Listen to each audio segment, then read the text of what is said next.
brab, nandito ako ngayon sa windmill. So napakaganda, first time ko lang dito mga brab. Tingnan yung mga view. Ayan na makikita nyo rito. Yan. Magaling yung cameraman natin. Medyo focus talaga siya. So bisitahin natin yung ating motorsiklo ito. Yan. Dami niyang mga stickers. Binili ko lang yan. Sa halagang lahat ay 50 pesos lamang. Lahat yan 50 pesos lang yan. Try ko din. Yan o. So talagang medyo gusto ko lang talaga may stickers.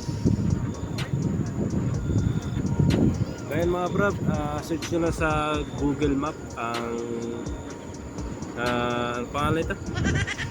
Sinabi nga windmill. Yan, windmill. May kita nyo parang electric pa na malaki. Yan. So ayan mga brab, hanggang sa muli, kita-kits ulit sa next video natin.